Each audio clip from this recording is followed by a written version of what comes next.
please welcome back Joachim Trier, Renate Reinsve, and Anders Danielsen Lie.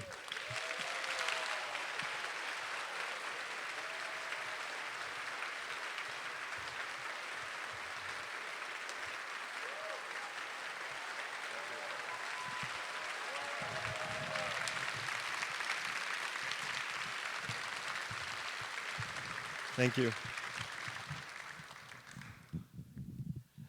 Thank you all for coming. I know it wasn't easy to travel this year. It's really meaningful to have you all with us. It's a great pleasure being here. Yes, Thank really, you. really is. Yeah.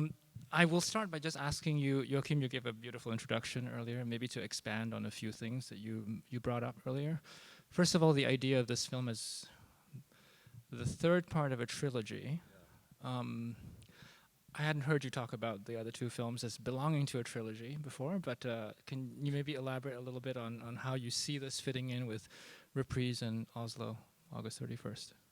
I think at the outset, as I was pointing out, I think we discovered it as the script was finished, and I showed it to you guys, that you brought it up, Anders. That's how I remember it. And Eskil and I had, Eskil Fucht, who I co-write with, we sat down early in this process and felt like we wanted to go back to our roots and try to create something with the experience of then having written 5 films together, something that felt as free in its form as the early work, like Reprise, really. The first, I don't know if any of you have seen this, but like Reprise was a film that was. Thank you. So it was a film which was playing around with a lot of conceptual scenes, voiceover, jumping around in time, being more sort of, I called it back then a scrapbook film, as if kind of different types of ideas were allowed to be a movie without being a very, very precise dramaturgical structure, more fragmented. So wanting to go back to that, and then discovering through the process that the environment, the milieu, the themes of time, memory, and identity, and sense of perhaps feeling lost existentially, in lack of a less pretentious word, were things that arose as we were writing, and slowly realizing that we were maybe touching base with some of those earlier films. And again, the framework of Oslo, the city we were shooting in, you know, and it's, people often ask me, like, okay, you shoot in Oslo, tell us something about the city. And the fact is, I'm not a sociologist. I can't talk about where I'm from in words, in a way. You know, like the material of the movies that we make in the cities where we grow up is what it is. It's what we show. I like to show those streets, but I don't know what it means. But it's fun to show it to you in New York, because this city has, you know, so many great filmmakers that have really shown different New Yorks to me living in Norway. So, you know, I hope I can contribute the other way a little bit. So, Anders, you're a big part of the first 2 films of the trilogy. You've the lead roles in Reprise and Oslo. I wonder if you can talk a little bit about how you see this film fitting in with that. Specifically, I mean, how do you see your character here fitting in with your other 2 characters that you've played in Joachim's films? Well, it's the first one who doesn't have a mental illness. It's a physical illness. Are you sure? But no, I think these 3 films have a lot in common, and you have all these themes of the clash between ambitions and reality, and what you expect from life, and how your life turns out to be, and how you balance that with the dreams you had. Those are our key themes in all of these films. And when I read The Worst Person in the World, I felt that it was almost like a mix between Reprise and Oslo. It had the associative, chaotic, playful structure of Reprise, and the character portrait of Oslo. And I felt that Renate's character, Julie, had something in common with my character, Anders, in Oslo, August 31st, even though he was a darker figure, but they share this brutal idealism and lack of pragmatism in their lives. So I felt that there were a lot in common between the films. For me, playing this role here, it didn't feel as character driven, or character psychology wasn't as important for me in this film. I wanted to focus much more on our relationship and let my character emerge from that relationship. So let's talk about something else you mentioned in the intro about really creating a role for Renate, who was, as we heard, had a small role in Oslo. I should say, I think people know Renate won the Best Actress prize at the Cannes Film Festival. I think we can see why.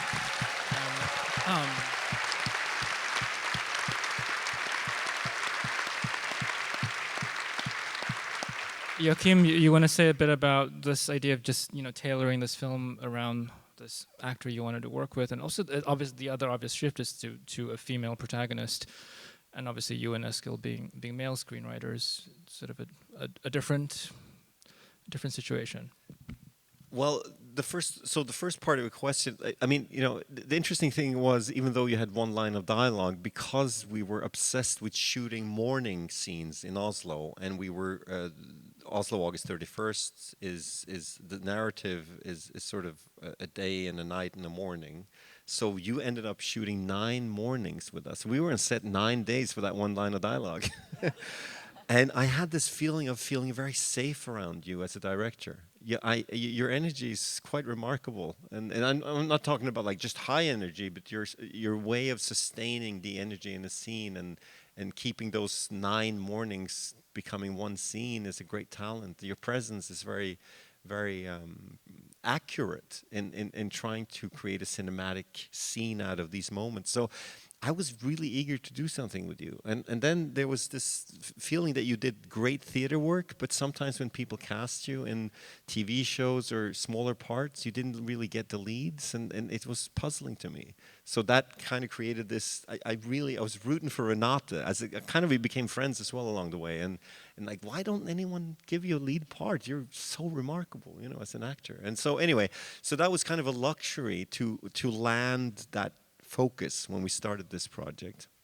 And then your question about men writing women, I guess a lot of the male and female directors and writers that I look up to have written different genders than what they are, and different ages and different types. And I think it's important in art to allow ourselves to find that strange place between ourselves and a character that is not ourselves, and it feels very liberating somehow to be allowed to write in that space. And one aspect of your character is female, but there's just humanity to a lot of the questions that I think Julie asks herself, and in a way I relate a lot to that character. I can also relate a lot to the character that Anders plays, and a lot to Herbert, who plays Ivan, and so I'm sure Eskil does as well. And I guess it's not up to us to judge whether we have been successful in creating truth in these characters. But I don't sit in the room and ask myself intellectual questions about, like, I got to be really firm on doing this correct thing with this or that character because of age or gender or anything like that. It's something that happens in the process of developing it, and then also the actors come in, and you guys helped out a lot in trying to create these characters. I don't know, Renate, if you want to talk a little bit about that process of how we worked. Yeah, I remember, like, we both being really nervous about me reading the script, and just because you wrote it for me, so it was like high stakes. If I didn't like connect to the script, it would be like really bad. But I, of course, did. Like, she's so, yeah, an amazing character. And but yeah, I was also just nervous about I also thought about what you said, like 2 men writing the female character, but it was just I was so moved. It was so accurate. I felt so close to her at once. And then she was kind of ready when we started rehearsing, but it's of course like a collaboration. But I think that the most important thing with this process is that you make the whole group, like the cast and the crew, it's so collective. It's like we're so together in it. So it didn't feel like it was me doing the role. Like it felt like it was always us on set doing it, the scene together. Like the chemistry between us would be what it was. You know, it wasn't me doing it. Kind of. Do you know what I mean? It's kind of vague, maybe, but yeah. Yes. Mm. I wanted to ask you to. I mean, it's a film that is, just. I love that it has something in common with Reprise, in that I think it's a film that tries so many things. It's a film that has just so many ideas that like it's trying out different forms. And there are a couple of things I wanted you to maybe flesh out a bit for us. One is that little set piece where time stops. Can you talk a little bit about that? I guess that's me being really childish, but I always like this notion that you could be very literal in film sometimes and then create something different than the expected. So I don't know if any of you have ever been in the situation where you're with someone that you love, but you also see that someone else exists in the world that you might find interesting. And the idea that time is not on your side because you have to, you wish you could freeze everything and leave your life and live in an alternate universe for a moment, just to try it out, and they go back. And I think that's a very romantic fantasy, and I think it's in alliance with Julie's character, 100%. That's who she is. She's that kind of imaginative character. So I wanted to just do that literally and create that sequence. And the funny thing, we actually didn't want it to be this kind of CGI, digital slick scene. I wanted it to feel like there were human beings almost waiting for her to run through the city. And I remember in Ferris Bueller's Day Off, all of Chicago was dancing when Ferris was singing Twist and Shout, and you don't really know, what is it true or is it not? Is it fantasy? I love that sequence as a kid, and it felt like the whole city was celebrating his kind of worship of the Beatles or something. And so what we did was we just asked a lot of people in Oslo to come and join us and to create the scene. And during COVID, it was actually a really lovely day on set that everyone was allowed to be together in these great areas where we'd all been isolated. And yeah, no, it was fun to make. I never know what references to expect from you, but that was a good. The other thing I wanted to talk about, maybe Renate, you can weigh in on this too, is that extended party scene, which is this sort of epic flirtation that's extended, and it's so important to the film, that section. Yeah. What's your question? Just tell me what it was like to make. I agree. Where it sits in the film, like Joachim talk about writing that, and Renate about performing that with your. No, it's again a childish idea, I'm afraid. Like what is allowed outside the construct of monogamy. Yeah, what can we say about that? I think that whole part of the movie is very much driven by how you and Herbert are really creating a special sort of vibe. And it was risky. I mean, it could have been kind of silly, but I think it was very important to like open up to those feelings, kind of, and of course that's scary, like intimacy with someone. But I think that was the key of it all. Yeah. So Herbert's not here, unfortunately, but we should say a little bit about. He's also, I think, for most American film audiences, like a new face and another person You went to theater school with him. Yeah. How, I mean, I think he's just a really great comedic actor, and now he's shown that he's a great dramatic actor as well. Not that those things are a dichotomy. It's a fake construct, but I learned a lot from working with him about physical. He can do funny things. He can move around, and so can you. Like you guys have something very comedic that you play around with. So when I was kind of thinking, I want to make a kind of a romantic comedy in parts of this film, at least. Like the moment when he comes back into the bookstore and says, I can't stop thinking about you, and pretends he forgot his glasses, and then he did, and all that stuff. We were saying, that we want to be that romantic comedy, but I haven't worked with that type of material before, and I think you guys helped me out with that a lot. Yeah, we're so sad inside. Everything is funny. Like that's Isn't that when you're? And then you kill me at the end, Yeah. as usual. Well, you know, it would be a disappointment if I didn't, Anders. It's what we do together. You have a thing. Stop it. Tradition. But okay, I'm going to ask one more question. I'm going to throw it to Anders before we take maybe an audience question or two. So I don't know if everybody knows here, but a lot of actors had kind of slow, you know, like sort of pandemics and lockdowns and not being able to work. But Anders, you're a full-time practicing physician as well as an actor. So can you tell us? I guess some people did not know that. It's true. It's true. Ooh. That's a sound I've never heard before. Yes. Can you do that again? Okay, what's the past 18 months been like for you? It's been something else than shooting a movie, obviously. No, it's been, you know, I'm a trained physician, so it's nothing unusual for me. The only thing that is unusual is that we've been rigging a vaccination center, and yeah, so that's unusual. But I'm used to practicing as a doctor, so yeah. Okay, we're going to take, I'm going to wrap up soon, but I'm going to take 2 quick audience questions. So if you raise your hand, if you could maybe project and also keep it concise so I can repeat it right there. Thought process behind the mushroom scene and how it fits into, I don't know, psychedelics on film in general.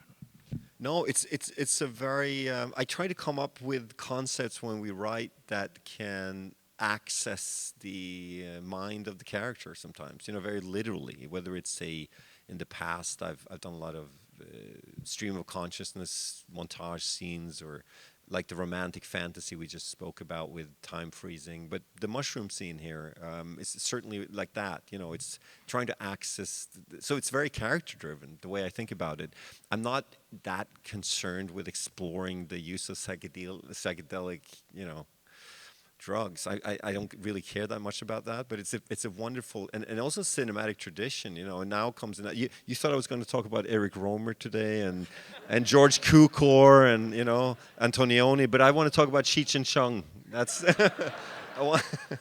no, but honestly, I'm curious about the possibilities in cinema to show memory and fantasy and these things. And obviously, I also wanted to just have this standoff between her and her father. You know, I just thought that was great. It was fun to write. It was tough, but it was good to shoot as well, I think. Do you want to say something about that? I think you're very brave about that. It was much longer, and it's a lot of parts of it that it's a shame it's gone. But it was a lot of fun. It was also a little bit of a pastiche of 8.5 by Fellini. So here we go. It's a bit of serious cinema.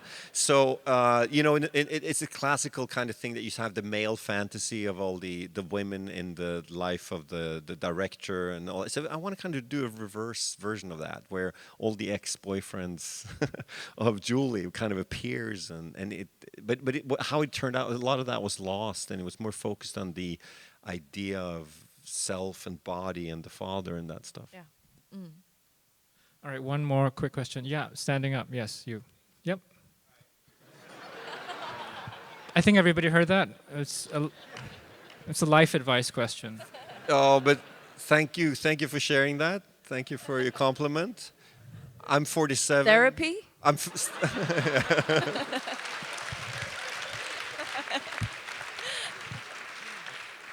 I'm 47, and I'm still confused sometimes. You know, it's funny because people ask me about these films that we've been making together, and as sort of life stages, crises. And I think life can potentially, I'm afraid, be a long series of those. You know. Yeah, I talked to a journalist he was like 60, and he was like, "This is me. I am still I can't figure out what to do." Like I think it's easiest just to accept that it's gonna be a chaos. From now on. but I think we should let Anders speak. He'll probably say something actually useful. From a doctor's point of view. But Oh my before God. the doctor speaks, I just want to say, I mean, I'm totally confused because I'm not able to choose between being a doctor and an actor. So I should not give you any advice whatsoever. I'm sorry, very sorry about that. Okay, I think that's a good place to end, actually. So, thank you, Joachim, Renate, and Anders. Thanks so much. Thank you all.